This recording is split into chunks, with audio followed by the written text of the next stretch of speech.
স্বাগতম নয়া প্রজন্ম ডিজিটাল চ্যানেলে। এখন ঘড়িতে 4:30 বাজে। অট্টহাস মন্দির থেকে বেরোলাম। এবারের গন্তব্য কঙ্কালীতলা সতীপীঠ। দূরত্ব 43 কিলোমিটার, সময় লাগবে 1 ঘন্টা 20 মিনিট। অট্টহাস মন্দির থেকে বেরিয়ে নিরল পৌঁছাবো, তারপর আমোদপুর, কিন্নাহার, রামজীবনপুর রোড ধরব। ফুটিসাঁকো, কিন্নাহার হয়ে রাঙামাটি সেতুর আগে সিউড়ি, কাটুয়া, বোলপুর, তেমাথা থেকে বাঁদিকে বোলপুর, লাঘাটা, লাভপুর রোড ধরব। তারপর শরীপা হয়ে পৌঁছাবো কঙ্কালীতলা সতীপীঠ।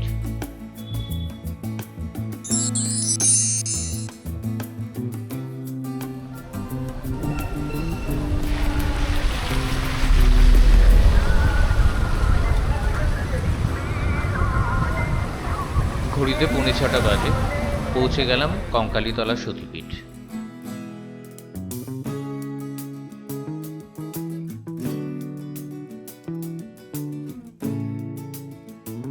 এখানে কার পার্কিং এর জন্য 20 টাকা দিতে হলো।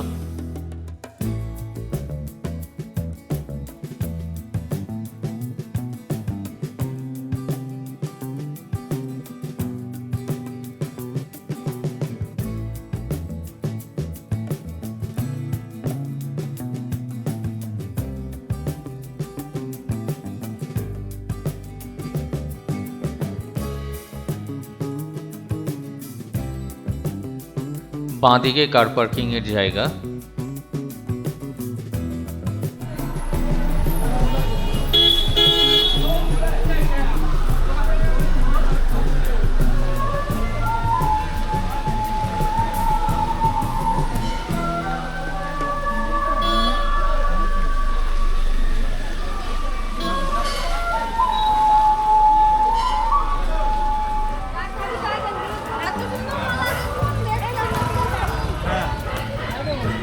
কঙ্কালীতলা মন্দির ঢোকার মুখে সারিবদ্ধভাবে পুজোর সামগ্রীর দোকানগুলি আছে।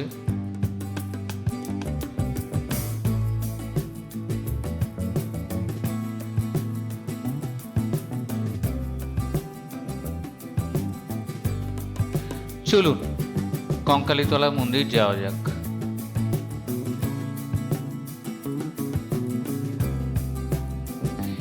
এখানে সতী মায়ের কোমরের হার অর্থাৎ কাঁকাল পড়েছিল বলে এলাকার নাম কঙ্কালীতলা।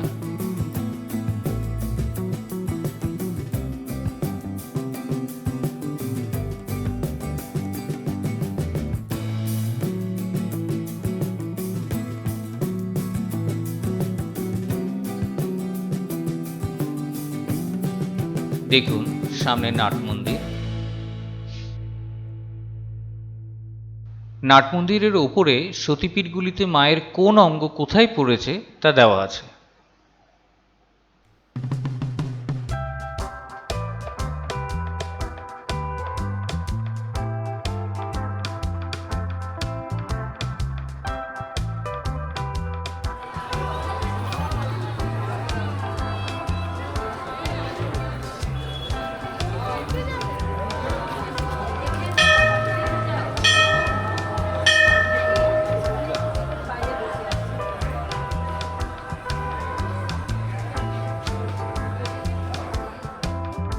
বিস্ময়ের বিষয়, এখানে ধাতব, পাথর কিংবা মাটির মূর্তি নেই।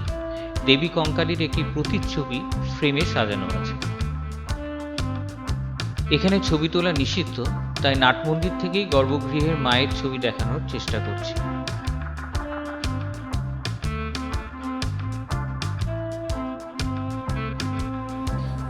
এখানে দেখুন ঘড়িকাঠ আছে। বাঁদিকে দেখুন মানত করার বৃক্ষ।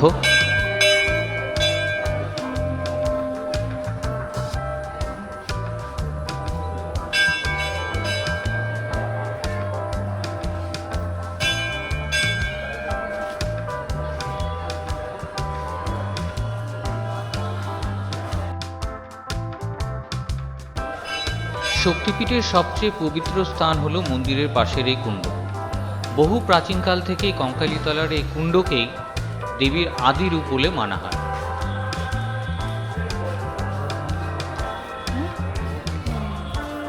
ডান দিকের এই রাস্তা ধরে গেলে শ্মশানঘাটে পৌঁছানো যাবে, আর ওই দিকেই কোপাই নদীর ঘাট।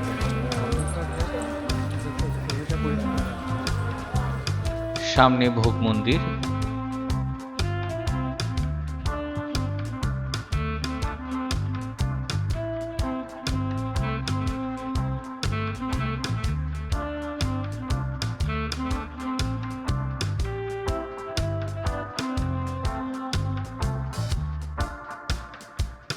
প্রচুর জায়গা।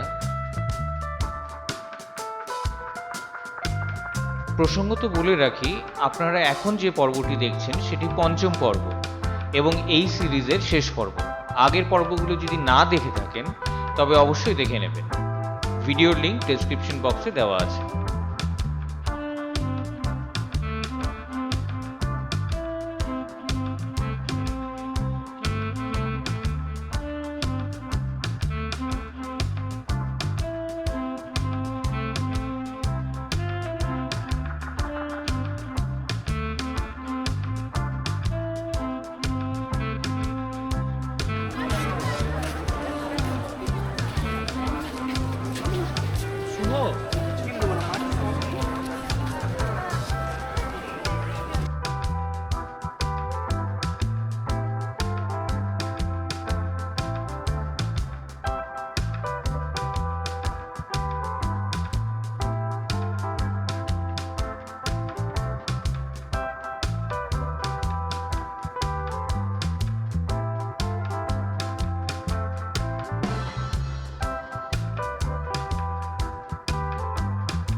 এই দিক থেকেও কুণ্ডটার একটা ভিউ পাবেন।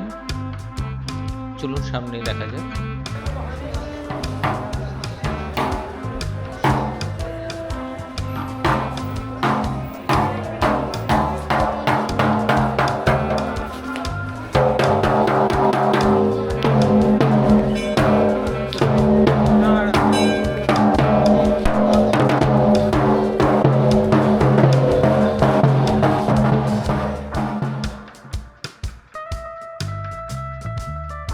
মন্দির চত্বর থেকে বেরিয়ে এলাম।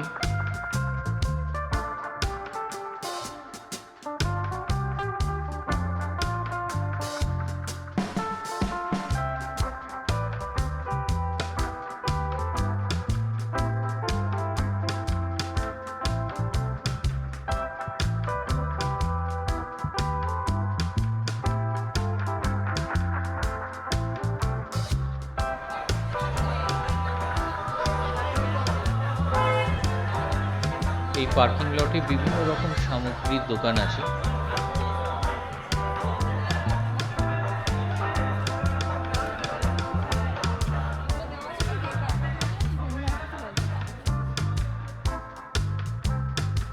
অনেকেই হয়তো জানেন না যে দক্ষিণ ভারতের চোলরাজ রাজেন্দ্র চোল প্রথম মহিপালের রাজত্বকালে রাঢ়বাংলা অভিযানের সময় বীরভূমের কঙ্কালীতলায় শিবির স্থাপন করেছিলেন এবং কাঞ্চীশ্বর শিবের প্রতিষ্ঠা করেন। এলাকাটি কাঞ্চীপীঠ বা কাঞ্চী দেশ নামেও পরিচিত হয়ে যায়। চোলরাজ রাজেন্দ্র চোল কঙ্কালীতলা পীঠস্থান সম্পর্কে জানতেন এবং তাই তিনি এই মহাপীঠ ক্ষেত্রেই কাঞ্চীশ্বর শিবের প্রতিষ্ঠা করেছিলেন। এই সেই কাঞ্চীশ্বর মন্দির।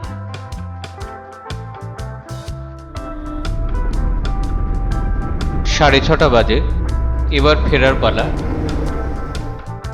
এখান থেকে বনডাঙ্গা মোড়, সেখান থেকে আমোদপুর পুরন্দরপুর হয়ে সিউড়ি, দূরত্ব প্রায় 41 কিলোমিটার, সময় লাগবে 1 ঘন্টা 20 মিনিট। পৌনে 8টা বাজে সিউড়ি পৌঁছে গেলাম। আজকের ভিডিওটি কেমন লাগলো মন্তব্য করে জানাতে ভুলবেন না কিন্তু। ভালো লাগলে অবশ্যই লাইক, শেয়ার এবং সাবস্ক্রাইব করবেন। বেল আইকনে ট্যাপ করুন যাতে আমরা নতুন ভিডিও আপলোড করলে সঙ্গে সঙ্গে আপনি নোটিফিকেশন পেয়ে যাবেন। আবার দেখা হচ্ছে আগামী ভিডিওতে।